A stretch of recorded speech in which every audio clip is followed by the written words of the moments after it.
যাদের মানুষত্বর জ্ঞান আছে, যাদের ভালো মন্দর বোঝার ক্ষমতা আছে, বিবেক থাকার পরও যেন তারা বিবেচনা করে না, চক্ষু থাকার পর যেন তারা তা দিয়ে দেখে না, কর্ণ থাকার পরে যেন তা দিয়ে তারা শ্রবণ করে না। তারপরে আমার আল্লাহ বলেছেন সূরা তাহারের 2 নম্বর আয়াতের ভিতরে, নাবতালাইহি ফাজআলনাহু সামিআম বাসীরা। আল্লাহ বলেছেন আমি মানুষকে পরীক্ষা করব, এই জন্য পরীক্ষা স্বরূপ তাদেরকে দিয়েছি তাদের শ্রবণ শক্তি, তাদেরকে দিয়েছি দৃষ্টি শক্তি, তার মানে তাদেরকে দেখার জন্য চক্ষু দিলাম, তাদেরকে শ্রবণের জন্য শোনার জন্য কর্ণ দিলাম। এক কথায় আমার আল্লাহ বলতে চাইছেন আমি তোমাদেরকে পরীক্ষা করব। এটাই শুধু শেষ নয়, আল্লাহ আল্লাহ সুবহানাহু ওয়া তাআলা সূরা তাহারের 3 নম্বর আয়াতের ভিতরে আল্লাহ বলেছেন ইন্না হাদাইনাহুস সাবিলা, আমি তাদেরকে পথ দেখিয়ে দিলাম। তারপরে আমার আল্লাহ সূরা বালাদের 10 নম্বর আয়াতের ভিতরে আল্লাহ বলেছেন ওয়া হাদাইনাহুন নাজদাইন, তাদের 2টা পথ দেখিয়ে দিলাম। তার মানে আল্লাহ বিবেক দিলেন, কর্ণ দিলেন, চক্ষু দিলেন। তারপরে আমার আল্লাহ বলেছেন আমি তাদেরকে পথটাকে দেখিয়ে দিলাম, ভালো মন্দ 2টাই পথ দিয়ে দিলাম। তাই এবার আমার আল্লাহ বলেছেন ইম্মা শাকিরান ওয়া ইম্মা কাফুরা, এবার তারা আমার কৃতজ্ঞশীল হবে, তারা আমার কৃতজ্ঞ করবে না অকৃতজ্ঞশীল হবে, তারা আমাকে চিনতে পারবে না, আমাকেই মানবে, আমার শুকরিয়া আদায় করবে, না এরা কুফরি করবে, ওটা ওর ব্যাপার।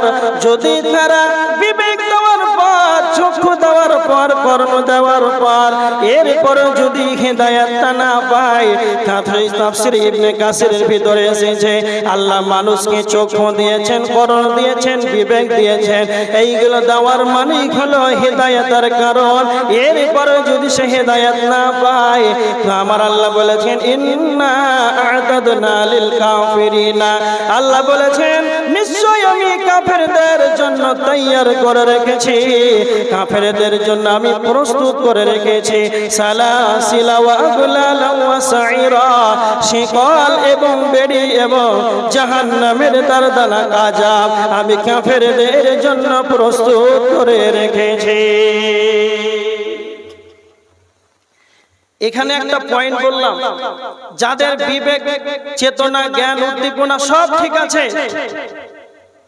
এই গ্রামে এলাকাতে এমন মানুষ আছে, এই গ্রামে প্রত্যেকটা গ্রামে দেখবেন এসএসসিতে বসার যোগ্যতা আছে, এমন ব্যক্তি আছে সরকারিতে চাকরি করে, হাই স্কুলে এমবিবিএস ডাক্তার আছে, দিন গেলে 5,000 টাকার পেশেন্ট দেখে, সরকারি 80,000 টাকা বেতন, তারপরও সমস্ত কিছু তার চেতনা, জ্ঞান, বিবেক সব ঠিক আছে, কিন্তু কোন জায়গাতেই 5 ওয়াক্তের যে সালাত আদায় করতে হবে এই ব্যাপারে কোনো টেনশন নেই, এই ব্যাপারে সজাগ নয়, এই ব্যাপারে তার মাথা তখন ঠিক নাই। দুনিয়ার ব্যাপারে সব ঠিক আছে, আখেরাতের ব্যাপারে কোনো চিন্তা ভাবনা নাই।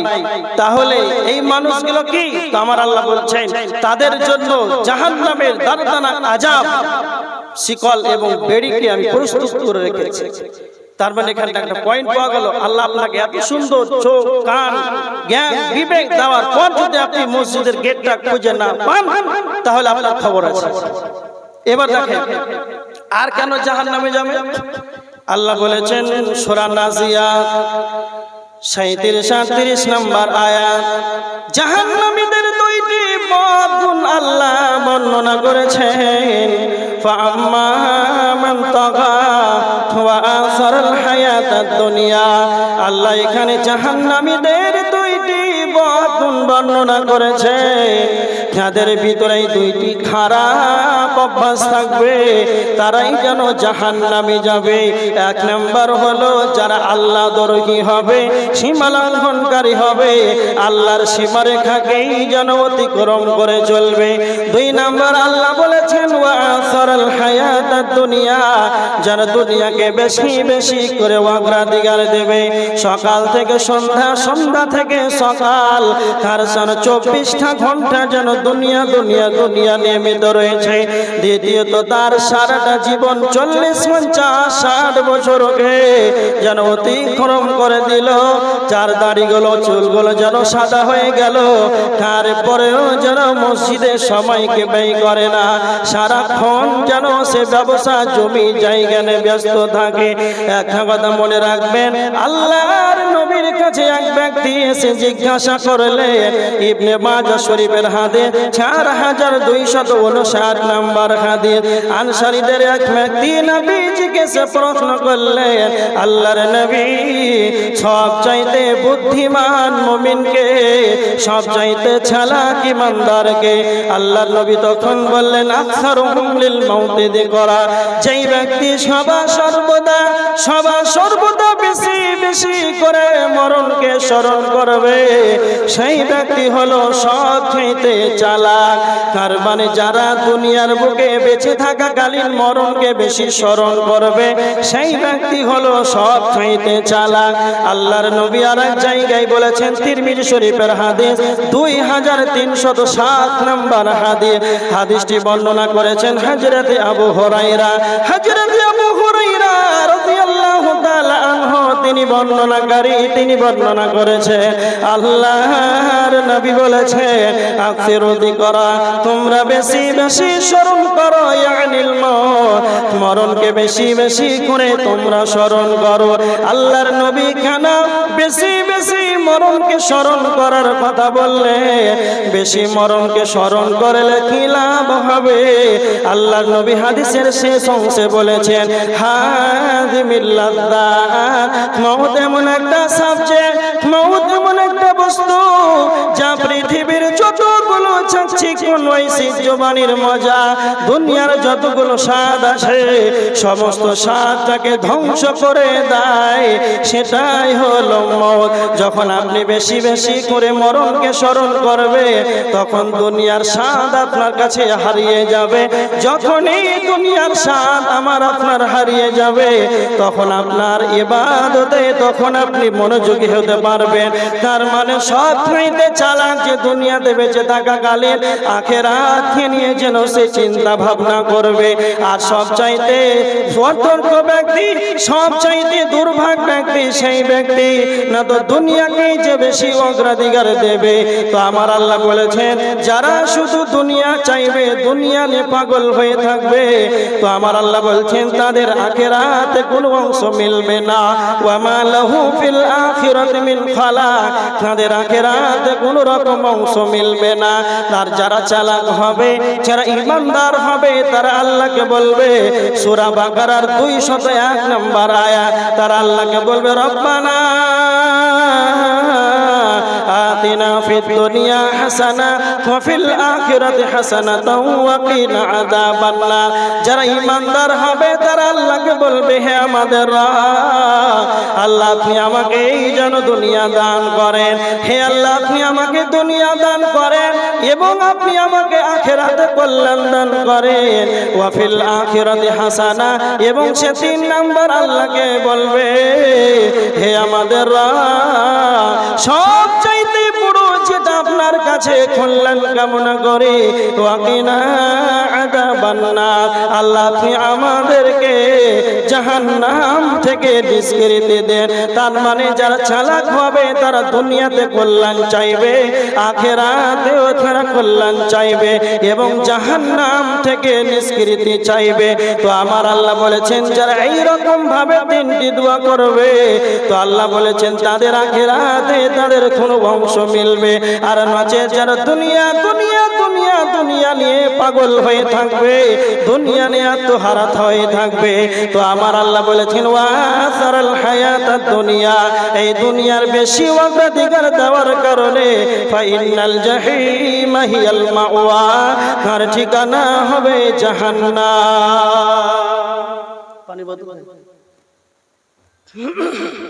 তার মানে যারা দুনিয়াকে নিয়ে পাগল হয়ে থাকবে, দুনিয়াকে নিয়ে চিন্তাধারা সর্বদা, এর কি হবে? ঠিক আছে, তার ঠিকানা হবে জাহান্নাম।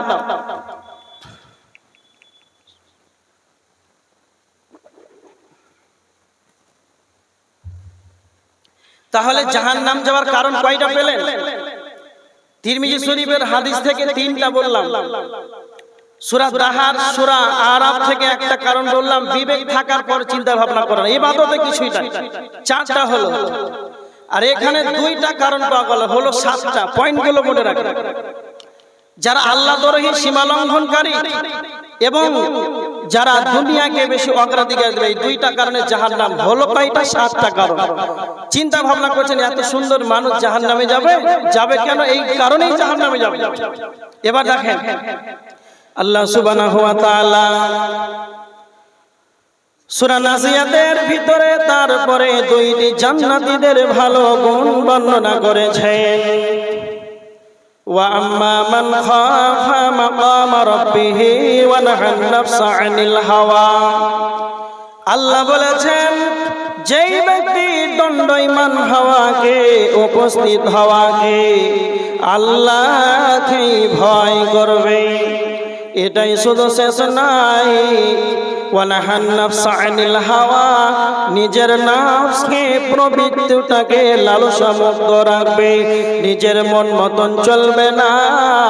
যেই মন রয়েছে এই নফসকে শয়তান যেন আপনাকে সদা সর্বদা কুমন্ত্রণা আপনাকে দিবে, খারাপ যেন আপনাকে কল্যাণ যেন অন্যর দিকে, খারাপ পাপের দিকে নিয়ে যাবে। তখন আপনাকে নিজের নফসকেই যেন কন্ট্রোলে রাখতে হবে। তার মানে যেই ব্যক্তি নিজের নফসকে কন্ট্রোলে রাখবে, এই কারণে আমার আল্লাহ বলেছেন, ফা ইন্নাল জান্নাতা হিয়াল মাওয়া, তার ঠিকানা হবে জান্নাত। যে ব্যক্তি আল্লাহকে ভয় করবে, নিজের নফসকে কন্ট্রোলে রাখবে, তার ঠিকানা হবে কি না? তো জান্নাত। তার মানে আপনাদেরকে আরেকটা হাদিস বলি, তিরমিজি শরীফের হাদিস, হাদিস নাম্বার 2004। হযরত আবু হুরায়রা রাদিয়াল্লাহু তাআলা আনহু আল্লাহ রাসূল সাল্লাল্লাহু আলাইহি ওয়াসাল্লামকে প্রশ্ন করছেন। কে? বিখ্যাত সাহাবী হযরত আবু হুরায়রা রাদিয়াল্লাহু তাআলা আনহু, যিনি সব চাইতে হাদিস বর্ণনাকারী, হাদিস বর্ণনা করেছেন হযরত আবু হুরায়রা বেশি। তো হযরত আবু হুরায়রা রাদিয়াল্লাহু তাআলা আনহু আল্লাহ রাসূলকে বলছেন, আল্লাহ রাসূল প্রশ্ন করছেন, আন্নাকসারি মা ইদখিলুন নাসাল জান্নাহ, কি এমন বস্তু রয়েছে, কি এমন কর্ম রয়েছে, যেই বস্তুটা বেশি বেশি করে মানুষকে জান্নাতে নিয়ে যাবে? তখন আল্লাহর নবী 2টা কথা বললেন, তাকওয়াল্লাহু ওয়া হুসনুল খুলুক। 1 নাম্বার হলো আল্লাহর ভয়, 2 নাম্বার হলো উত্তম চরিত্র। আল্লাহর নবীকে যখনই প্রশ্ন করলেন, আবু হুরায়রা কোন বস্তুটা বেশি মানুষকে জান্নাতে নিয়ে যাবে, তখন আল্লাহর নবী সালাতের কথা বললেন না, যাকাতের কথা বললেন না, সিয়ামের কথা বললেন না, হজের কথা বললেন না, প্রথমেই ধরলেন আল্লাহর ভয়। কেন কেন আল্লাহর ভয় কেন সর্বপ্রথম ধরলেন? কারণ এটাই, আল্লাহর ভয় এমন একটা বস্তু রে, সারা পৃথিবীর যতগুলো পাপের আখড়া রয়েছে, যতগুলো পাপের কাজ আছে, যদি কালে আপনার আমার দিলে যদি আল্লাহর ভয় থাকে, আপনার আমার ভিতরে খিলে যদি আল্লাহকে সদা সর্বদা মাঠে ঘাটে হাটে বাজারে স্টেশনে জলহীন প্রান্তে জল সমুদ্রে যেখানেই থাকে না কেন, সদা সর্বদা সব জায়গাতেই যদি আল্লাহকে ভয় করি রে, তাহলে পৃথিবীর যতগুলো নোংরা কাজ আছে, দুনিয়ার যত পাপাচার কাজ আছে, আপনার আল্লাহর ভয় এই বস্তুটা এমন একটা বস্তু, এই ভয়টা আপনাকে বাধা দিয়ে দেবে। এমন একটা জায়গাতে জলহীন প্রান্তে জল সমুদ্রে একাকী যেই গুনাহটা করব, সারা পৃথিবী যদি না দেখতে পায়, তিনি দেখছেন, তিনি হলেন আল্লাহ সুবহানাহু ওয়া তাআলা। তাআলা। এই কারণে নবীজি আল্লাহর ভয়টাকে আগে ধরলেন। এই বস্তিটি বেশি মানুষকে জান্নাতে নিয়ে যাবে। আল্লাহর নবী বলেছেন লা ইয়ালিজুন নার রাজুলুন বাকা মিন খাশিয়াতিল্লাহ। আল্লাহর নবী বলেছেন ওই ব্যক্তি জাহান্নামে যাবে না, সেই ব্যক্তি জাহান্নামে স্পর্শ করবে না, সেই ব্যক্তিকে বাকা মিন খাশিয়াতিল্লাহ, যেই ব্যক্তি আল্লাহর ভয়ে চোখের পানিতে অঝর নয়নে যেন খণ্ডন করবে, সেই ব্যক্তি জাহান্নাম যাবে না। কেমন সেই ব্যক্তি জাহান্নাম যাবে না? আল্লাহর নবী বলেছেন হাত্তা ইয়াউদাল লাবানু ফি দারই, যেমন করে গাভীর বাট থেকেই যেমন দুধ দহন করা হয়, গাভীর বাট থেকেই যেমন দুধ থেকে বের করা হয়, আবার ওই দুধটাকে দহন করার পর আবার ওই বাট দিয়ে যেমন দুধ থেকে ঢোকানো অসম্ভব, তার মানে গাভীর বাট থেকে দুধ বের করার পর আবার ওই বাটে যেমন ফিরানো দুধ থাকে অসম্ভব। বিশ্ব নবী নবী মুহাম্মদুর রাসূলুল্লাহ সাল্লাল্লাহু আলাইহি ওয়াসাল্লাম বলেছে যেই ব্যক্তি আল্লাহর ভয়ে চোখের পানিতে কেঁদে দেবে সেই ব্যক্তি জাহান্নামে যাবে, এটাও যেন অসম্ভব। এটাই শুধু শেষ নয়, বৈজ্ঞানিকরা বলেছেন সারা পৃথিবীতে 3 ভাগ জল, 1 ভাগ হলো স্থল। মানুষ কথাই বলে 7 সমুদ্র 13 নদী রয়েছে। সারা পৃথিবীর যতগুলো পানি আছে রে, 7 সমুদ্র যতগুলো পানি আছে, 3 ভাগ যতগুলো পৃথিবীতে পানি রয়েছে, খাল বিল পুকুর নদী নালা সাগর মহাসাগরের পানিকে যদি জাহান্নামের ভিতরে ভরে দেওয়া হয় তাহলে জাহান্নামের আগুন যেন নিস্তেজ হবে না, জাহান্নামের আগুন যেন নিভিয়ে যাবে না, জাহান্নামের আগুন যেন ঠান্ডা হবে না। কিন্তু আল্লাহর নবী বলেছেন কেউ যদি গভীর রাতে উঠে, কেমন গভীর রাতে উঠবে, আর আল্লাহর ভয়ে যেন 2 ফোঁটা চোখের পানিতে অঝর নয়নে যেন তার চক্ষু দিয়ে যেন অশ্রু বিসর্জন করে দিবে। এই বস্তুটা এমন একটা বস্তু রে, আল্লাহ তার জন্য জাহান্নামের আগুনকে নিভিয়ে ঠান্ডা করে দেবে। আল্লাহর ভয় এর কতটা মূল্য হযরত আবু হুরায়রাকে আল্লাহর নবী বলেন, আবু হুরায়রা প্রথমেই বললেন আল্লাহকে ভয় করো। ভয় এমন একটা বস্তু, এই বস্তুটা বেশি মানুষকে জান্নাতে নিয়ে যাবে। বিশ্ব নবী নবী মুহাম্মদুর রাসূলুল্লাহ সাল্লাল্লাহু আলাইহি ওয়াসাল্লাম বললেন যেই ব্যক্তি আল্লাহর ভয়ে চোখের পানি যদি ফেলে দেয় তার জন্য আল্লাহ জাহান্নামকে হারাম করে দিবেন। তাহলে আল্লাহ নবী প্রথমে কি বললেন? আল্লাহর ভয়। তারপরে দ্বিতীয়বার আল্লাহ রাসূল বললেন উত্তম চরিত্র ওয়া হুসনুল খুলুক। উত্তম চরিত্রকে আল্লাহ রাসূল সাল্লাল্লাহু আলাইহি ওয়াসাল্লাম বললেন। কেমন কথা! এখনো কিন্তু সালাতের কথা বলেন। আল্লাহ রাসূলকে বলেন কি বস্তুটা বেশি মানুষকে জান্নাতে নিয়ে যাবে, তো প্রথমেই বললেন আল্লাহর ভয়, তারপরে বলছেন উত্তম চরিত্র। সালাতের কথা বলেননি, কারণ চরিত্র আবার কি, এর মূল্য কত, এর দাম কত যে আল্লাহ রাসূল চরিত্রটাকে আগে বললেন? কি কারণ? ভালো করে শুনুন। চরিত্র এমন একটা বস্তু, পৃথিবীর বুকে এমন কোন স্কুল কলেজ ভার্সিটি ইউনিভার্সিটি শিক্ষাঙ্গন নাই সেই জায়গাতে আপনি আপনার ছেলেকে ভর্তি করে দিবেন সকালে, সন্ধ্যার বেলায় তারপরের দিন 1 মাস পর আপনার ছেলেটাকে একবার চরিত্রবান করে পাঠিয়ে দিবে, এই রকম কোন পৃথিবীতে স্কুল নাই।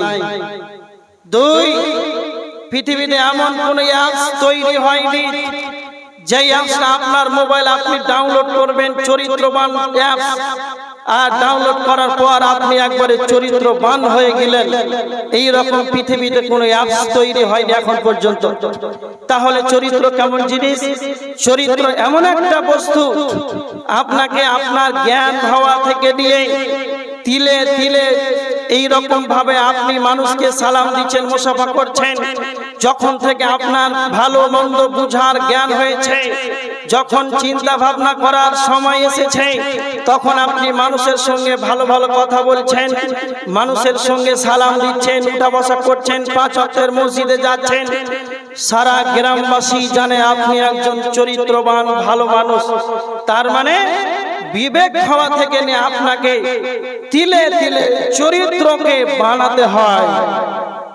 এইভাবে আপনি চরিত্রকে বানাতে বানাতে বানাতে একবারে 55 বছর পর্যন্ত নিয়ে গেলেন। তারপরও গ্রামবাসী জানে যে আব্দুল সাত্তার হাজী সাহেব চরিত্রবান মানুষ।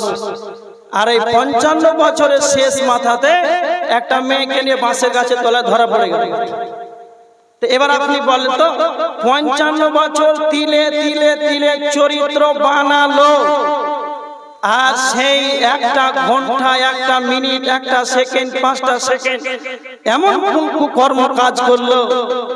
তা আপনি বলেন ওই আব্দুল সাত্তারের 55 বছরের চরিত্র একসঙ্গে ধ্বংস, না সে মানুষ বলবে যে হাজী আব্দুল সাত্তার তো খুব ভালো মানুষ, কিন্তু ওই একটা ঘন্টার জন্য সে খারাপ, এরকম কেউ বলবে? এরকম কেউ বলবে না। তার মানে আপনার পুরো জীবনের যতগুলো চরিত্র বানালেন সমস্ত কিছু চরিত্র এক কাজে সব শেষ। একটা উদাহরণ দিলে বুঝতে পারবেন। যেগুলো গাড়ি 10 চাকার লরি, যে টায়ার গুলোতে হাওয়া থাকে, কত থাকে কে বলতে পারবেন? কত?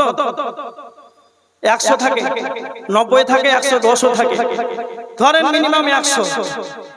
এই টায়ারটির ভিতরে যে 100 হাওয়াকে রাখা হলো, এই হাওয়াকে রাখার জন্য এটা কি একদিন হয়েছে না আগে সময় লেগেছে? একটা টায়ারকে মিনিমাম প্রথমে যিনি চিন্তা ভাবনা করেছিলেন যে কিভাবে হাওয়াকে ধরে রাখা যায়, এই জন্য চিন্তা ভাবনা করে করে 5 বছর সময় দিয়ে একটা টায়ার আবিষ্কার করেছিলেন। তারপরে বলছে না এখানে হাওয়া থামবে না।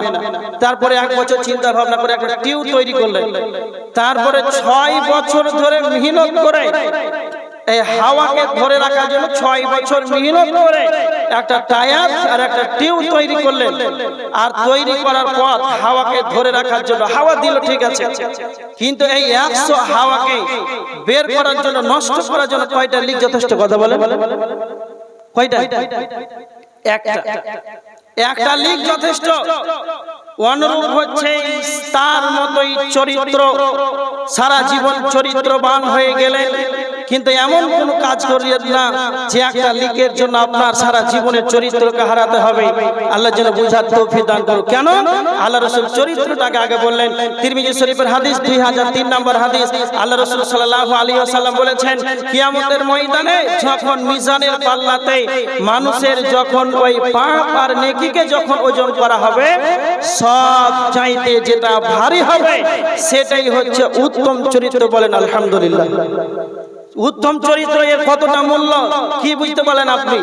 আল্লাহ রাসূল যে চরিত্রের কথা বললেন, উত্তম চরিত্র যে কত বড়, মিজানের পাল্লাতে সব চাইতে যেটা ভারী হবে সেটাই হচ্ছে উত্তম চরিত্র। এই জন্য চরিত্র নিজেকে বানাতে হয়। এবার দেখেন হযরত আবু হুরায়রা আবার নবীজিকে প্রশ্ন করেছেন, আল্লাহর নবী, আন আকসারি মা ইদখিলুন নাসান নার, আল্লাহর নবী আপনি বলেন সব চাইতে কোন এমন বস্তু রয়েছে, এমন কোন কর্ম রয়েছে, এমন কোন কর্ম আছে যে কর্মটা বেশি বেশি মানুষকে জাহান্নামের দিকে নিয়ে যাবে? তখন আল্লাহর নবী আবার 2টা কথা বললেন, আল ফাহম ওয়াল ফার। একটা হলো মুখমণ্ডল আর একটি হলো লজ্জাস্থান। একটি হলো মুখমণ্ডল, অপরটি হলো লজ্জাস্থান। 1 নম্বর হলো মুখমণ্ডল, অপরটি হলো লজ্জাস্থান। এই লজ্জাস্থান আর মুখের কারণে বেশি মানুষ কেন জাহান্নামে চলে যাবে? তার মানে মুখ আমার আল্লাহ দিয়েছেন, তার মানে অপ্রয়োজনীয় যেন কথা বলা যাবে না। জবান আল্লাহ দিয়েছেন, এটা আল্লাহর এক বড় নিয়ামত। কেমন পৃথিবীর বুকে আল্লাহর যতগুলো, আল্লাহর দেওয়া যতগুলো জীব আছে সমস্ত কিছুই তাদের ঠিক আছে, কিন্তু আল্লাহ সারা পৃথিবীর গরু ছাগল যতগুলো পশু পাখি কীট পতঙ্গ আছে আল্লাহ সবার মুখে তালা মেরে রেখেছে, কারো যেন তালাটা খুলে দেন নাই। কিন্তু আমার আল্লাহ বলেছেন, আল্লাহ মাহুল বায়া, আমি মানুষকে কথা বলার ক্ষমতা দিয়ে দিলাম, কথা বলার শক্তি দিয়েছি। তার মানে মানুষ কিছুই কথা বলতে পারবে, কিন্তু আমি আপনি কথা বলতে পারবো। এই কারণে আমার আপনার যে ছাড় আছে এটা পশ্চিম কালো হতে পারে না। আল্লাহ সুবহানাহু ওয়া তাআলা বলেছেন সূরা কফ এর 17-18 নম্বর আয়াত, আল্লাহ বলেছেন ইয ইয়াতালাক্কাল মুতালাক্কিয়ানি আনিল ইয়ামিনি ওয়া আনিশ শিমালি কাঈদ। আল্লাহ বলেছেন আমি তোমাদের ডানে বামে দুইজন ফেরেশতা যেন নিয়োজিত করে রেখেছি, সেই দুইজন ফেরেশতা যেন তোমাদের সর্বদা যেন প্রস্তুত রেডি হয়ে আছে। এটাই শুধু শেষ নয়, মা ইয়ালফিযু মিন কাওলিন ইল্লা লাদাইহি রাকীবুন আতীদ। আল্লাহ বলেছেন তুমি যেটাই উচ্চারণ করো না কেন, তুমি তোমার জবান দিয়ে, তুমি তোমার মুখমণ্ডল দিয়ে যে কিছু যেটাই বলো না কেন, প্রত্যেকটা কথা যেন তা লিপিবদ্ধ হয়েছে। আর এই কথাগুলো যেন কিয়ামতের ময়দানে আল্লাহর কাছে জবাব দিতে হবে। তার মানে জবান আল্লাহ দিয়েছেন, মুখ কথা বলার ক্ষমতা দিয়েছে, তার মানে যেটা মন চাইবে সেটাই বলা যাবে না। প্রয়োজন আছে কথা বলেন, প্রয়োজন আছে কথা বলেন, প্রয়োজন নাই কথা বলতে হবে না। বিশ্বনবী নবী মুহাম্মদুর রাসূলুল্লাহ সাল্লাল্লাহু আলাইহি ওয়াসাল্লাম বলেছেন, হাদিসটা রয়েছে মুসলিম শরীফের হাদিস, হাদিস নাম্বার হলো 77 নম্বর হাদিস। আল্লাহর নবী বলেছেন মান কানা ইউমিনু বিল্লাহি ওয়াল ইয়াউমিল আখির, যদি তোমাদের আল্লাহর প্রতি যদি ঈমান থাকে, আখিরাতের প্রতি যদি ঈমান থাকে, ফালিয়াকুল খায়রান, তবে তোমরা ভালো ভালো কথা বলো, নচেত আউলিয়াসমু, তোমরা চুপ থেকে যাও। প্রয়োজন আছে ভালো কথা বলো, প্রয়োজন নাই মুখটাকে বন্ধ রেখে দাও। বিশ্বনবী আর একটা হাদিস বলেছেন, বুখারীতে আছে, যেই ব্যক্তি চুপ থেকে গেল সেই ব্যক্তি যেন নাজাত পেয়ে গেল, যেই ব্যক্তি চুপ থেকে গেল সেই যেন পরিত্রাণ পেয়ে গেল। যার মানে আপনি যতটা মুখে ব্যবহার করবেন, যতটা চায়ের দোকানে মানুষের গীবত করবেন, পরনিন্দা করবেন, পরচর্চা করবেন, ততটা যেন আপনার এই জবান থেকেই যেন আল্লাহর কিয়ামতের ময়দানে জবাব দিতে হবে। আর একটা কথা মনে রাখবেন, আমি জয়পাল সাই এই কথাটা ভালো করে আপনাদেরকে বলতে চাই, বর্তমান সমাজে সব চাইতে জাহান্নাম যাওয়ার সহজ উপায়, সব চাইতে জাহান্নাম যাওয়ার সহজ উপায় হলো চায়ের দোকান। যে যত চায়ের দোকানে আড্ডা পেটবে তার তত জাহান্নামটা যেন আসান হয়ে যাবে। কেন? যেমন স্টেট ব্যাংকে টাকা জমা করা হয়, পাঞ্জাব ব্যাংকে যেমন টাকা জমা করা হয়, চায়ের দোকানটা হলো টাকা জমা করার টাকা ব্যবস্থা নয়, চায়ের দোকানটা হলো পাপ জমা করার একটি ব্যাংকিং ব্যবস্থা। যে যত চায়ের দোকানে যাবে তার তত যেন পাপগুলো জমে জমে জমে জমে তার তত পাপগুলো জমে যাবে। চায়ের দোকানে যতটা মানুষের গীবত হয়, চায়ের দোকানে যতটা মানুষ পরনিন্দা করে, সমালোচনা করে, অন্য জায়গাতে তা করে না। এত বড় দাড়ি আছে, দাড়ি সাদা হয়ে গেল, নাম যেন হাজী আলহাজ আব্দুর রহমান, ফজরের সালাত আদায় করলো, বাড়ি না গিয়ে আল্লাহ যে বলেছেন হে ঈমানদারগণ তুমি নিজে জাহান্নাম থেকে বাঁচো, কুআনফুসাকুম ওয়া আহলিকুম নারা, তুমি নিজে জাহান্নাম থেকে বাঁচো, তোমার স্ত্রী পরিবার আহালকে, তুমি তোমার পরিবারকে জাহান্নাম থেকে বাঁচাও। এই হাজী সাহেব কতটা ঈমানদার, মসজিদ থেকে যখন বের হয়ে গেল বাড়ি গিয়ে তার সন্তানদেরকে, তার স্ত্রীকে, তার মেয়েদেরকে সালাতের কথা বলবে এটা তো দূরে থাক, যখন মসজিদ থেকে বেরিয়ে গেল একবার সোজা চায়ের দোকানে বসে গেল। অনেকে আপনাদের আশেপাশে জয়টা মসজিদ আছে আমার স্বচক্ষে দেখা, এই মসজিদ থেকে যখন সালাত আদায় করে ফজরের, আর 11 পাড়া যে জামিয়া মসজিদ পানের ধারে আছে, এই দুইটা মসজিদের যখন সালাত হয়ে যায় ফজরে, সবাই হাঁটতে আরম্ভ করে লাগলো, পানের ধারে এসে গল্প শুরু করে দেয়, এখানে চা খাওয়ার জন্য বসে যায়, আর এক কাপ চা খাওয়ার জন্য 2 ঘন্টা বসে থাকে। এইভাবে 2 ঘন্টা মুখটা যে বন্ধ থাকে এটা নয়, সেই চায়ের দোকানে যেন প্রধান বক্তা হয়ে যায়। এমনিতে চলে 3 ঘন্টা চায়ের দোকানে, এইরকম ভাবে যদি দিনে 3 ঘন্টা হয় চায়ের দোকানে, এইভাবে 3 10 30, এইভাবে 30 দিনে 90 ঘন্টা, এইরকম ভাবে বাৎসরিক সারা জীবনে কত চায়ের দোকানে আড্ডা পেলেন, কত মানুষের বদনাম করলেন, এতগুলো পাপ জমা হতে হতে এই জন্য আপনাকে বলতে চাই, যে যত চায়ের দোকানে যাবে তত সে জাহান্নামের দিকে বেশি চলে যাবে। এই জন্য আল্লাহর নবী বলেছেন, চুপ থাকো পরিত্রাণ পেয়ে যাবে, প্রয়োজন আছে ভালো কথা বলবে না যে তোমরা চুপ থেকে যাবে। আল্লাহর নবীর হাদিস হলো যদি আমরা মেনে নিতে পারি, পশ্চিমকালে আমাদের এই অভাব হবে না। তার মানে আমাদেরকে বুঝতে হবে, মুখ এমন একটা বস্তু বেশি মানুষকে জাহান্নামে নিয়ে চলে যাবে। দ্বিতীয় নাম্বার নবীজি বললেন লজ্জা স্থান। আল্লাহ কোরআনের ভিতরে অনেক জায়গাতে বলেছেন, হে মুমিন সকল, হে ইমানদারগণ, তোমরা তোমাদের লজ্জা স্থানের হেফাজত করো, কারণ এই লজ্জা স্থানের কারণেই যেন বেশি মানুষ জাহান্নামে চলে যাবে। আল্লাহর নবী বলেছেন, কেউ যদি তার জবান এবং লজ্জা স্থানের যদি জিম্মেদারি নিয়ে নেয়, আমি নবী মুহাম্মদ তাদের জান্নাতের গ্যারান্টি নিয়ে নিলাম। আল্লাহ রাসূল সাল্লাল্লাহু আলাইহি ওয়াসাল্লাম বলেছেন, কেউ যদি এই জবান এই মুখ এর জিম্মেদারি নাই আর লজ্জা স্থানের কেউ যদি জিম্মেদারি নাই হেফাজত করে, তাহলে আল্লাহ রাসূল বলেছেন আমি তার জন্য জান্নাতের গ্যারান্টি দিলাম। কত বড় কথা! অতটা সহজ মনে করিয়েন না, যতটা সহজ ভাবে বললাম যে আল্লাহ রাসূল সাল্লাল্লাহু আলাইহি সাল্লাম জান্নাতের গ্যারান্টি নিয়েছেন, নিবেন, তাহলে কত বড় একটা কথা বলেছেন, এটা ভাবার বিষয় আছে।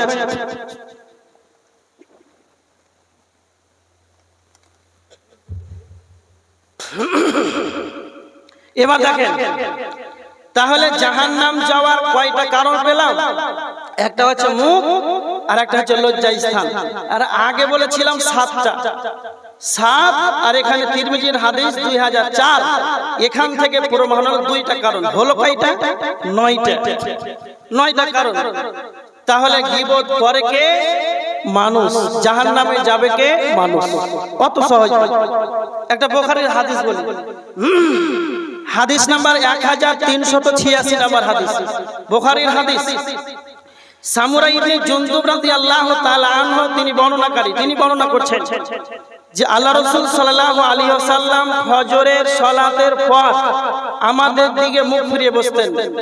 আপনাদের ইমাম সাহেব বসে? হ্যাঁ, এটা সুন্নাহ, বুঝতে হবে। তার মানে অনেক জাহেল আছে, মূর্খ আছে, তারা বলে যে ইমাম সাহেব কত খারাপ, যে নামাজ পড়ার পরে পাছা করছে কাবা শরীফের দিকে, এরকমটা ধারণা করে। এটা কিন্তু ধারণা করবেন, এটা হচ্ছে সুন্নাত, আল্লাহ রাসূল করতেন প্রত্যেকটা ওয়াক্তে। তো সাহাবী তিনি বলছেন যে ফজর সালাতের পর আল্লাহর নবী আমাদেরকে কিছু কথা বা কথন বলতেন, আর আমরাও আল্লাহ রাসূলকে কিছু বলতাম যেটা প্রয়োজন। এইরকম ভাবে প্রতিনিয়ত আমাদের কথা বা কথন চলতো।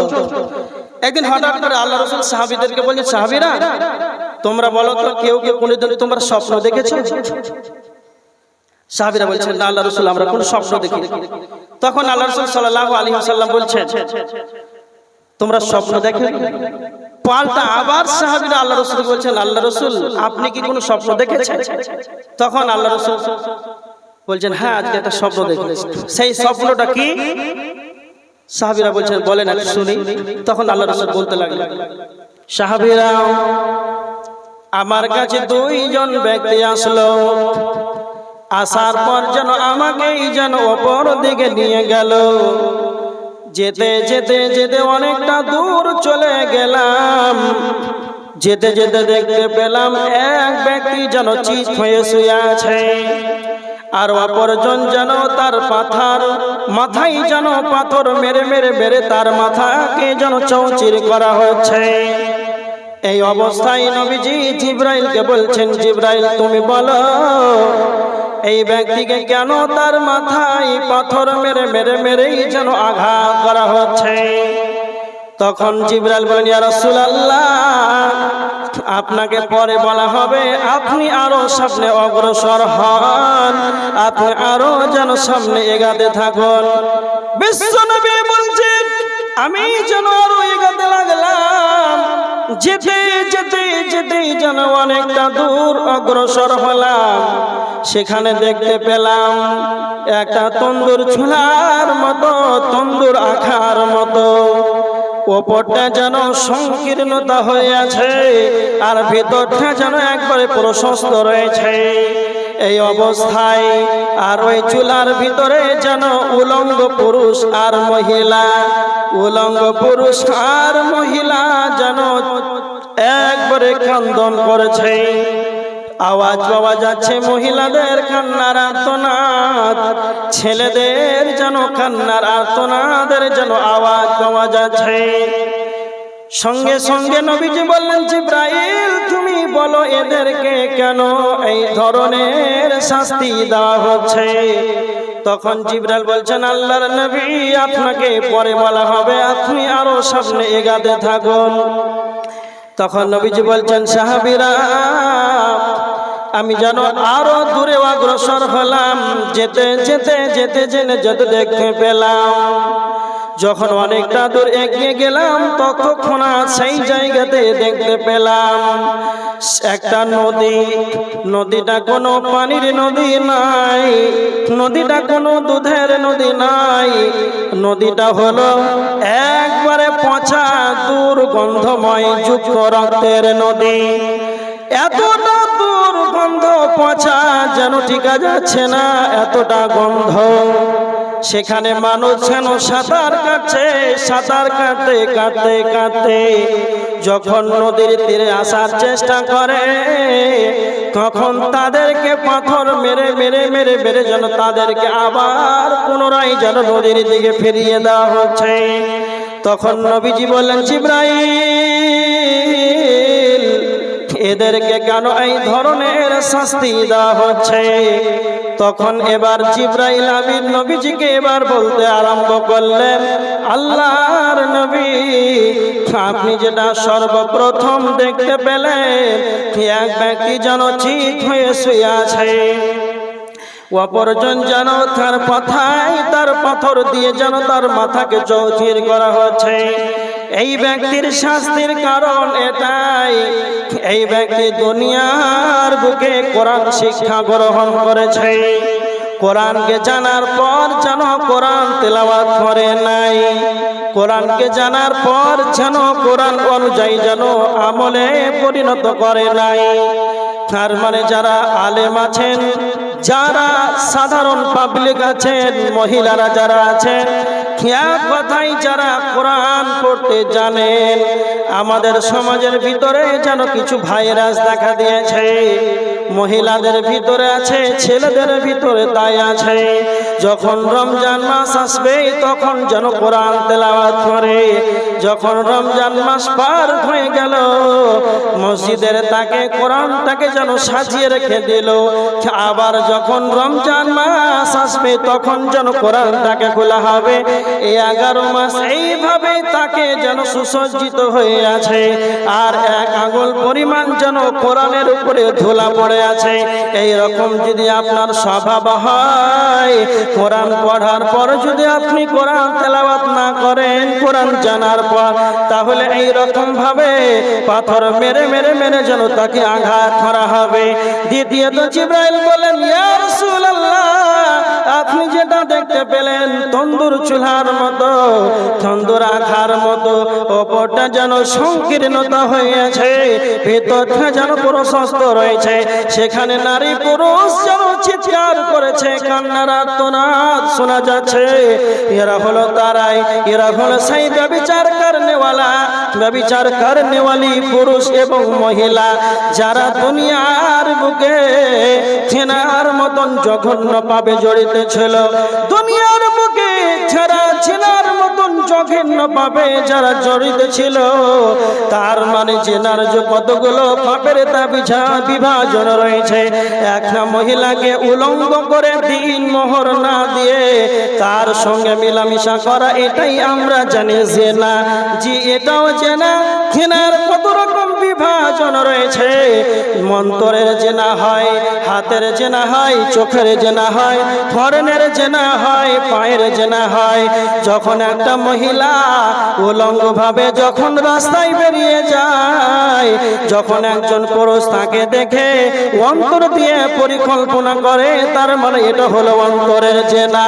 হাত দিয়ে ধরা হাতের জেনা, পা দিয়ে অগ্রসর হওয়া, এটাও যেন তার পায়ের জেনা। তার মানে জেনার বিভিন্ন ধরনের বিভাজন রয়েছে। সেই রকম ভাবে যেই রকম ভাবে জেনার ভিতরে জড়িত থাকবে, তাকে উলঙ্গ করে পুরুষ নারীকে উভয়কেই যেন জাহান্নামের ভিতরে ফেলে দেওয়া হবে।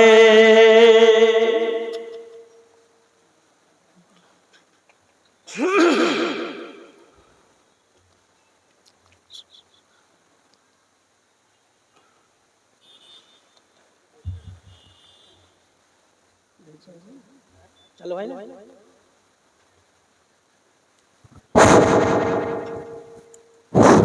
আসসালামু আলাইকুম। মা বোনদেরকে বলছি, আপনারা সামনে এগিয়ে আসুন। মা বোনদেরকে বলছি, আপনারা সামনে এগিয়ে আসুন। আগে ফাঁকা আছে, যা বুঝতে পারলাম রিপোর্ট আসছে, যারা পরে আসে ওদেরকে বসার জায়গা দিন। দয়া করে ফাঁকা জায়গাগুলো, সামনে ফাঁকা জায়গাগুলো পূরণ করুন। আপনারা একটু জেলে একটু আগে আসুন, একটু করে গিয়ে ফাঁকা জায়গা পূরণ করুন। চলে আসেন, চলে আসেন। যাই হোক, তার মানে যারা জেনার মতন জঘন্য পাপে যারা জড়িত, তারা খুব ভালো করে শুনে, উলঙ্গ করে পুরুষ নারী উভয়কে অপমান করে তাদেরকে জান্নাত ফেলা। এটা হচ্ছে 2 নাম্বার বুখারীর হাদিস। তারপরে 3 নাম্বার কারণ কি? আল্লাহ রাসূল বলেন যে একটা নদী দেখতে পেলাম, পচা দুর্গন্ধময় যুক্ত রক্তের নদী। সেই নদীতে মানুষ এত সাঁতার কাটছে, তীরে যাওয়ার চেষ্টা করছে, কিন্তু পাথর মেরে মেরে তাদেরকে আবার পুনরায় ফিরিয়ে দেওয়া হচ্ছে। তখন জিবরাইল বলেন, আল্লাহ রাসূল, এদের শাস্তির কারণ হলো এরা সুদ খেয়েছে। তার মানে সুদ খানেওয়ালা, সুদ দেনেওয়ালা, সুদ খানেওয়ালা, যারা সুদ খাবে, যারা সুদ দেবে, উভয় একই পাবে। যারা সুদ দিবে, যারা সুদ নিবে, এরা হচ্ছে একই পাপী, সমপরিমাণ গুনাহ। আজকে বর্তমান সমাজে আমরা যে টাকা অ্যাকাউন্টে লেনদেন করি, শতকরা আমাদের প্রত্যেক ব্যক্তির অ্যাকাউন্টে সুদের টাকা থাকে। যদি কালে এই সুদের টাকা ভক্ষণ করেন, তাহলে কত বড় পাপ খুব ভালো করে বুঝেন। আল্লাহর নবী সুদের ব্যাপারে যত ভয়াবহতা করে বলেছেন, নোংরা করে বলেছেন, অন্য কোন পাপের ব্যাপারে কিন্তু তা অতটা বলেন। কেমন? যেই ব্যক্তি 1 টাকা সুদ খাবে, তো কতটা গুনাহ না, তো এর 77টা স্তর আছে। সব চাইতে নিম্ন স্তর, সব চাইতে ছোট যেটা পাপ, সেটা হচ্ছে মায়ের সঙ্গে জিনা করা। নাউজুবিল্লাহি মিন যালিক। ৭৭টা ভাগের ভিতরে সব চাইতে সর্বনিম্ন ছোট পাপ, সেটা হচ্ছে মায়ের সাথে জিনা করার সমতুল্য পাপ। তাহলে এর 1 নাম্বারটা কত হতে পারে? 1 টাকা সুদ খেলে এতটা পাপ হলে 1000 টাকা খেলে কত হবে? যারা লাখ লাখ টাকা সুদ খায় তাদের কত হবে? অসম্ভব ব্যাপার। তাহলে একবার চিন্তা ভাবনা করেন, এখনকার যারা সুদখোর আছে তাদেরকে যদি আপনি বলেন এই সুদখোর, কতটা রাখবেন,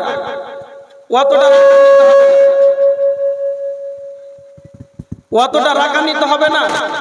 সুদখোর আবার মনে করে যে আমার বাড়ি গাড়ি আছে, জমি জায়গা আছে, তো সে আরো অহংকার বশত আরো ভালো মনে করে।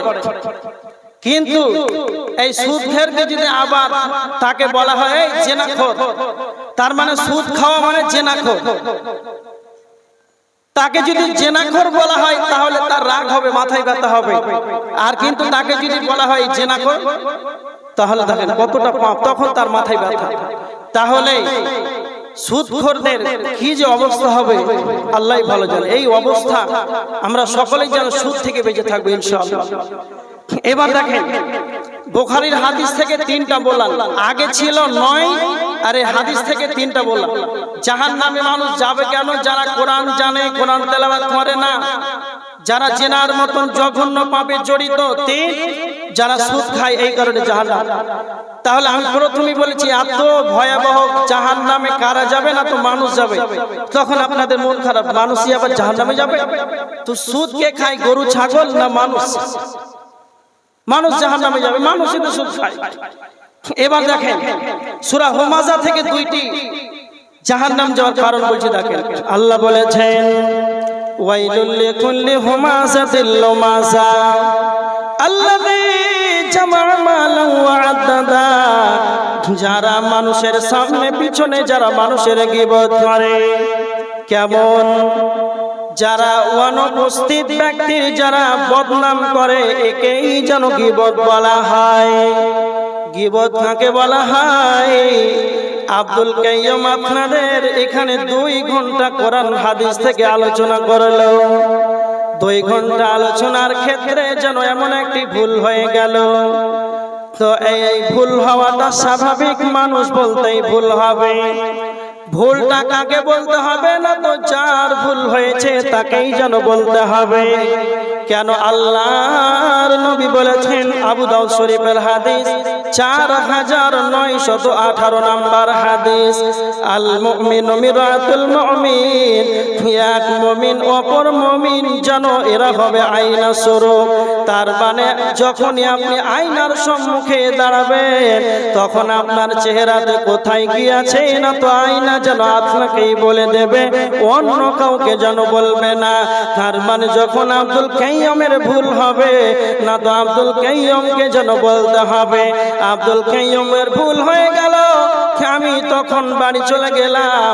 আর সকালবেলাতে শেষ রোডে চায়ের দোকানে বসে শুরু করে দিলেন, শুনলাম নাকি আব্দুল কাইয়্যুম খুব ভালো বক্তা, বাংলাদেশে জালসা করতে যাই, মনে হয় খুব ভালো আলোচক। আর এইরকম ভাবে যেন তার দাঁড়াতে যেন ভুল হয়ে গেল। এই অবস্থায় যখন আপনি আমি নাই, অনুপস্থিত ব্যক্তির যখন গীবত শুরু করে দিলেন, আল্লাহ এটাই বলেছেন ওয়াইলুল লিকুল্লি হুমাযাতিল লুমাযা। যারা মানুষের গীবত করবে তাদেরকে আল্লাহ জাহান্নামে দিবেন। 2 নাম্বার আল্লাহ বলেছে আল্লাযী জামা মালান ওয়া আদ্দাদা। যারা মালকে জমা করে করে গুনে গুনে রাখবে, যারা মালকে জমা করে অ্যাকাউন্টে সাজিয়ে রাখবে, আর সে মনে মনে ভাববে ইয়াহসাবু আন্না মালাহু আখলাদা, মাল আমার চিরকালের সঙ্গে হবে, মাল আমার চিরকালের সাথী হবে। কাল্লা, কখনো নয়, কাল্লা কখনো নয়। লা ইউবাদান্না ফিল হুতামা, অচিরেই তাকে হুতামা নামক জাহান্নামে নিক্ষেপ করা হবে। তুমি যে নিজেকে মনে মনে ভাবো, সদা সর্বদা নিজেকেই যেন তুমি ভাবো আমার কোটি টাকার মালিক, 50 বিঘার আমি জমির মালিক, কেন সত্যি আমি রয়েছি, এই মাল যেন আমার যেন সঙ্গের সাথে হবে। তুমি কি তোমার ইতিহাসটাকে একবার দেখো না? তুমি কি তোমার বিবেকটা চেতনাকে একবার কি খেলো না? একদিন সেই ধন মাল ছিল তোমার দাদার, সেই দাদা মরে হয়ে গেল তোমার বাবা। যেই দিন তোমার বাবা মরে গেল, সেই দিন তোমার মাল হয়ে গেল। সেই দিন তুমি দুনিয়া ছেড়ে চলে যাবে, সেই দিন সেই মালটা তোমার সন্তান ভাগ বন্টন করে নেবে। তোমার দাদা 200 বিঘার জমির মালিক ছিল, তোমার আব্বা 100 কোটি টাকার মালিক ছিল। তোমার আব্বা যেন সাদা কাফন পরে চলে গেল, আর তুমি কি ভাবছো আমি একটা টাকা কবরে নিয়ে যেতে পারবো? না না না। যারা এরকম ভাবে বলবে মাল আমার চিরকালের সঙ্গী হবে, তো আমার আল্লাহ বলেছেন কাল্লা, কখনো নাই। লা ইউবাদান্না ফিল হুতামা, তাদেরকে অচিরেই হুতামা নামক জাহান্নামে নিক্ষেপ করা হবে। সেই হুতামা নামক জাহান্নামটিকে আল্লাহ স্বয়ং নবীজিকে বলেছেন ওয়ামা তারাকা মাল হুতামা। আল্লাহ বলেছেন হে নবী, আপনি কি জানেন হোতামা নামক জাহান্নামটিকে আল্লাহ বলেছেন নারুল্লাহিল মুকাদা, সেটা হলো আল্লাহর প্রজ্বলিত আগুন, সেটা হলো আল্লাহর জ্বালানি আগুন। তার মানে দুনিয়ার আগুনের চাইতে জাহান্নামের আগুনের 70 গুণ বেশি তেজ রয়েছে। দুনিয়ার আগুনের চাইতে জাহান্নামের আগুনের 69 গুণ বেশি তেজ রয়েছে। আমার আপনার জ্বালানি আগুন আল্লাহর জ্বালানি আগুনের মতো কতটা পার্থক্য রয়েছে। এখানে যদি আপনি কাঠ, কয়লা, ডিজেল, পেট্রোল, ডিজেল, কেরোসিন দিয়ে এইখানে একটা আগুনকে প্রজ্বলিত করে, এই আগুনের ভিতরে যখন একটা জীবিত মানুষকে যদি ফেলে দেন, তাহলে এই জায়গাতে জীবিত মানুষকে যখনই এই আপনার আমার জ্বালানি আগুনে যদি ফেলে দেওয়া হয়, তাহলে তার প্রথমেই যেন তার চামড়াটা পড়বে, তারপরে আস্তে আস্তেই যেন তার মাংস পড়বে, তারপরে তার আস্তে আস্তেই যেন হাতটা পড়বে, তারপরে আস্তে আস্তেই যেন তার ব্যবসাটা পড়বে, আস্তে আস্তেই যেন তার কলিজাটা পড়বে। এক কথায় আপনার আমার জ্বালানি আগুন, এক কথায় দুনিয়ার আগুনে যদি মানুষকে ফেলে দেওয়া হয়, তাহলে তার চামড়াটা যেরকম পড়বে, আস্তে আস্তে মাংস পড়বে, তারপরে যেন তার হাড় পড়বে, পড়তে পড়তে যেন তার ভিতরে যাবে। কিন্তু হোতামা নামক জাহান্নাম কতটা খাতারনাক আল্লাহ স্বয়ং বলেছেন নারুল্লাহিল মুকাদা। আল্লাহ বলেছেন এটা আমার প্রজ্বলিত আগুন, এটা আমার জ্বালানি আগুন। যখনই হোতামা নামক জাহান্নামে মানুষকে ফেলে দেওয়া হবে, তখন তার চামড়া যেরকম পড়বে, তার মাংসটাও সেই রকমই পড়বে, তার কলিজাটাও সেই রকমই পড়বে। কেননা আল্লাহ নিজেই বলেছে সূরা হুমাযা, আল্লাতী তাত্তালিউ আলাল আফিদা, জাহিদাই পর্যন্ত গ্রাস করবে, জাহিদাই পর্যন্ত চলে যাবে। তার মানে পেটের চামড়া যেই রকমই পড়বে, সম পরিমাণ যেন ভিতরের ফ্যাপসাটাও সেই রকম পড়বে। এটাই আমার আল্লাহ বলেছে নারুল্লাহিল মুকাদা। কারা যাবে এত কঠিন ভয়াবহ জাহান্নামে, কারা যাবে? তো আমার আল্লাহ বলেছেন যারা মানুষের গীবত করবে, আল্লাহ জামা মালাম ওয়া আদাদা, যারা মালকে জমা করে করে গুনে গুনে রাখবে, আর সে মনে মনে ভাববে মাল আমার চিরকালের সঙ্গী হবে, তাদেরকে এই খতরনাক পিষ্টকারী হোতামা নামক জাহান্নামে নিক্ষেপ করা হবে। তার মানে যারা নিজেরা মালকে জমা করে রাখবে সাজিয়ে, যেটা আমার সঙ্গী হবে, এইরকম যদি আপনার মন মানসিকতা হয়, এইরকম যদি আপনার চিন্তাধারা হয়, তাহলে খবর খারাপ। তাহলে এখান থেকে দুইটা প্রমাণ হলো জাহান্নাম যাওয়ার কারণ। যারা মানুষের গীবত করবে, মালকে জমা করে করে রাখবে, তারা কোথায় যাবে? না তো জাহান্নামে যাবে। তাহলে এর আগে ছিল 11, আর এখানে হলো দুইটা কারণ দিয়ে হলো 13। খুব ভালো করে মনে রাখেন, মানুষই যে জাহান্নামে যাবে, তবে কেন যাবে একটু চিন্তা ভাবনা কোনোদিন করেছে? তার মানে মানুষের এইরকম খারাপ গুণ থাকার কারণে জাহান্নামে যাবে। এবার দেখেন সূরা মুদাসসির থেকে 4টা কারণ বলবো, এই পয়েন্টগুলো মাথায় রাখেন। সূরা মুদাসসিরের ভিতরে এসেছে যখন জান্নাতীরা জান্নাতে চলে যাবে, আমাদের সর্বশেষ দুইটি ঠিকানা, একটা হবে জান্নাত আর একটি হবে জাহান্নাম। দুনিয়া শেষ হয়ে যাবে, ইসরাফিল যখন সিংহায় ফুৎকার দিবে, কবর সেদিন খুলে দেওয়া হবে। ইসরাফিল যখন দ্বিতীয়বার সুর ফুঁকবে, তখন সকলেই দল দল হয়ে, আল্লাহ বলেছেন সূরা ইয়াসিনের 51 নম্বর আয়াত, ওয়া নুফিকা ফিস সূর ইয়াওমা ইনফাকু ফিস সূরি ফাইযা হুম মিনাল আজদাস ইলা রাব্বিহিম মুনজিলুন ইলা রাব্বিহিম ইয়ানসিলুন। যখন ইসরাফিল সুর ফুঁকবে, তখন সব দল দল হয়ে আল্লাহর দিকে সবাই উঠবে। কিয়ামত একদিন শুরু হবে, কিয়ামত একদিন শেষ হয়ে যাবে। সর্বশেষ দুটি ঠিকানা, একটা জান্নাত আর একটা জাহান্নাম। একটি জান্নাত, একটা জাহান্নাম। জান্নাতীদেরকে আল্লাহ জান্নাতে দিয়ে দিবেন, জাহান্নামীদেরকে আল্লাহ জাহান্নামে দিয়ে দিবেন। যারা জাহান্নামী হবে তারা জাহান্নামে যাবে, যারা জান্নাতি হবে তারা জান্নাতে যাবে। কথা হলো কি, যখন জান্নাতীরা জান্নাতের ভিতরে চলে যাবে, জাহান্নামীরা যখন জাহান্নামের ভিতরে চলে যাবে, জান্নাতীরা দেখতে পাবে জাহান্নামীরা যেন জাহান্নামে যেন আত্মনাদ জাহান্নামের ভিতরে পড়ছে। এই অবস্থায় জান্নাতীরা বলবে, ও জাহান্নামীরা, মা সালাকাকুম ফি সাকার, কেন তোমরা জাহান্নামে গেলে বলো, কেন তোমরা জাহান্নামে গেলে বলো।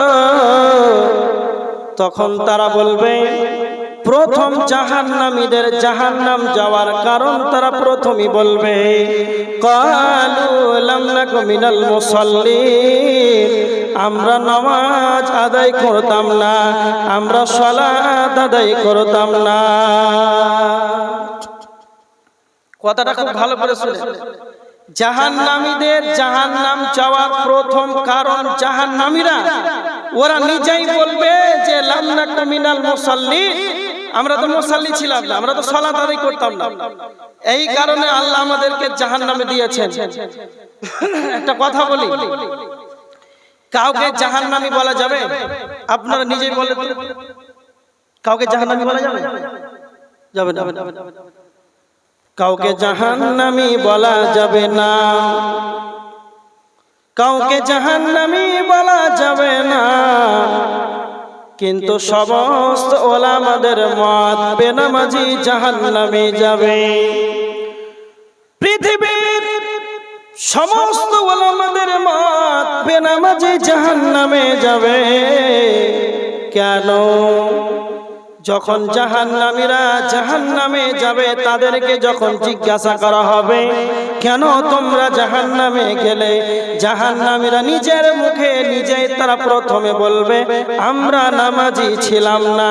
কারণ এটা হলো কোরআনের আয়াত, যালিকাল কিতাবু লা রাইবা ফি, এই কোরআন এমন একটি গ্রন্থ যাতে কোনো রকমের সন্দেহ নাই। আল্লাহ জিবরাইলকে যা বলেছেন নবীজিকে তার ডেলিভারি দিয়েছে, তার মানে এতে কোনো রকমের কোনো সন্দেহ নাই। এটা কোনো হাদিস নয়। মনে ভাববেন যে হাদিসটা তো জাল হতে পারে, এটা তো মনে ভাববেন যে হাদিস তো জাল হতে পারে। তো আব্দুল কাইয়্যিম বলল বেনামাজি জাহান্নামে যাবে। তা হাদিস থেকে যদি বলি তো আপনারা ভাববেন যে হাদিসটা দুর্বল হতে পারে, হাদিসের মান কম হতে পারে, জয়ীফ হতে পারে, মাউজু হতে পারে, বিভিন্ন ধরন হতে পারে। কিন্তু এই স্পষ্ট কোরআনের আয়াত, যাতে কোনো সন্দেহ নাই জাহান্নামীরা জাহান্নামে যাবে। কেন? কারণ এটাই যে তারা সালাত আদায় করতে হবে। স্পষ্ট বুঝতে পারলেন? বেনামাজি জাহান্নামে যাবে। আচ্ছা, আমাদের লক্ষ্য করুন, এখন যদি আপনারা বলেন, খুব ভালো করে শুনেন, আমি বললাম যে বেনামাজি জাহান্নামে যাবে, কথা ক্লিয়ার, কোরআনের আয়াতে প্রমাণ দিয়ে দিলাম। এখন যদি উল্টা আপনারা প্রশ্ন করেন আব্দুল কাইয়্যিম যে জাহান্নামে বেনামাজি যাবে, একটা হাদিস বলে, তা আমি আব্দুল কাইয়্যিম বলছি বেনামাজি জাহান্নামে যাবে, এর একটাও হাদিস নাই। কেমন নাই? কথা খুব ভালো করে বুঝেন, কেমন হাদিস নাই? আমার দিকে লক্ষ্য করে। আচ্ছা বলেন তো, হাদিস কাকে বলে? আল্লাহ রাসূল থাকাকালীন সাহাবীরা যা করেছেন, আল্লাহ রাসূল যা করেছেন, যা বলেছেন, সাহাবীরা যা করেছেন, আল্লাহ রাসূল তার সমর্থন ছিলেন, একে হাদিস বলা হয়। তা আপনারা উত্তর দেন যে আল্লাহর নবীর যুগে কোন বেনামাজি ছিল? কথা বলে ছিল? একটা হাদিস থেকে প্রমাণ করে হযরত উমর, হযরত আবু বকর, হানজালা, অমুক সাহাবী ফজরের সালাত ছেড়ে দিয়েছে, এরকম একটা কোন হাদিস আছে? তার মানে রাসূলের যুগে কোনো বেনামাজি ছিল না। তা হাদিসটা 1450 বছর আগে হয়েছে না 2000 সালে হাদিস হবে? কি বলছেন আপনারা? আগেই যা হয়েছে যা হাদিস। তো রাসূলের জামানাতে কোনো বেনামাজি তো ছিল না, তা হাদিস কোথা থেকে আসবে? আর একটা কথা লক্ষ্য করে, আপনারা জানেন যে আল্লাহর নবী সাল্লাল্লাহু আলাইহি ওয়াসাল্লামের পিছনে মসজিদে নববীতেও নবীজির পিছনে মুনাফিকরা সালাত আদায় করতেন, জানা আছে? আল্লাহ রাসূলের পিছনে মদিনার মুনাফিকরা সালাত আদায় করতেন। কেমন? তার মানে আমি কেন কথাটা আনলাম, যে যেই যুগে রাসূলের যুগে মুনাফিকরা আল্লাহ সুবহানাহু ওয়া তাআলা সূরা নিসার 145 নম্বর আয়াতের ভিতর আল্লাহ বলেছেন মুনাফিকদের সম্পর্কে ইন্নাল মুনাফিকিনা ফিদ দারকিল আসফালি মিনান নার। মুনাফিকদের সবচাইতে নিচু জাহান্নামের সবচাইতে নিচু স্থানে জায়গা হবে কাদের? না তো মুনাফিকদের। কথাটা কেন আল্লাহ? যারা মুনাফিক তাদের জাহান্নামের সবচাইতে নিচু স্থানে জায়গা হবে। জাহান্নামের নিচু স্থানের জাহান্নামের নিচু শ্রেণীর লোকরাও যদি আল্লাহ রাসূলের পিছনে ইমামের মতন পিছনে সালাত আদায় করে, তাহলে আল্লাহ রাসূলের জামানায় বেনামাজি ছিল? কথা ক্লিয়ার? আল্লাহ রাসূলের জামানায় বেনামাজি ছিল না, তো হাদিস কোথা থেকে আসবে? কোরআনের আয়াত এটাই সত্য, এটাই মানতে হবে যে জাহান্নামীরা বলে আমরা সালাত আদায় করতাম না। বাস কথা ক্লিয়ার? এর জন্য আপনাকে বলি, যতগুলো আমার সম্মুখে লোক বসে আছেন, জলসা শুনছেন, নিজের অন্তরের বিবেকে মাথায় চেতনা দিয়ে নিজেকে নিজে প্রশ্ন করেন, কয়জন এশার সালাত আদায় করেছে? আজকেই ফজর কে কে আদায় করেছে? তার মানে কি বুঝতে পারলেন? একটা কথা আপনাকে বলি, এক্ষণে আগে আলোচনা করলাম, মানুষই তো বেশি জাহান্নামে যাবে, তো কেন জাহান্নামে যাবে? বেনামাজি জাহান্নামে যাবে। তাহলে কথা মনে রাখবেন, কতজন মানুষ জাহান্নামে যাবে এটা আমি বলছি না, তবে জাহান্নামী কত যে জাহান্নামের গর্ত হবে, একটা পাথরকে ৭০ বছর লাগবে জাহান্নামের নিচু স্থানে পৌঁছাতে। আর জাহান্নাম কত বড় যে একটা জাহান্নামীকে বসতে জায়গা লাগবে মক্কা থেকে মদিনার মধ্যবর্তী জায়গা। কি বুঝতে পারলেন? তার মানে মক্কা থেকে মদিনা যদি মিনিমাম ৫০০ কিলোমিটার ধরে, তাহলে কলকাতা থেকে কিষানগঞ্জ কত দূর? এতটা জায়গা লাগবে একটা কাফেরকে বসতে। তাহলে জাহান্নাম কত বড় হবে? এবার দেখেন, ধরেন আপনাদের এই কুম্ভীরা এলাকায় 11পাড়া গ্রামে, মোহাম্মদপুর গ্রামে, মোহনপুরে, প্রত্যেকটা গ্রামের কথা বলছি, মিনিমাম একটা গ্রামে কতটি করে ভোট থাকে? মিনিমাম 1000 ধরেন, ছোট গ্রামে মিনিমাম 1000। ঈদের পরের দিন জলসা ছিল আমার জঙ্গিপুর রঘুনাথগঞ্জে। আমি ওখানে জিজ্ঞাসা করছি, বলেন তো আপনাদের এই গ্রামে কতজন মানুষ বসবাস করে, কতটি ভোট আছে? না তো বলছে আমাদের ঘনবসতি জায়গা, তা আমাদের ভোট আছে 3500, 3500 ঊর্ধ্বে। তো জিজ্ঞাসা করলাম মসজিদে মুসাল্লি কত হয়? না তো টোটাল ওয়াক্তিয়ার মসজিদ আর জুমার মসজিদ মিলিয়ে পরিসংখ্যান অনুযায়ী অনুমান করে বললেন যে 200। তাহলে বলেন তো 3500 ভোটের সংখ্যা আর মুসাল্লির সংখ্যা হচ্ছে 200 জন। তার মানে একটা ভোটার কার্ড হতে 18 বছর লাগবে না? লাগবে না? লাগবে। তো 18 বছরের সালাত ফরজ হয়েছে না হয়নি এখন?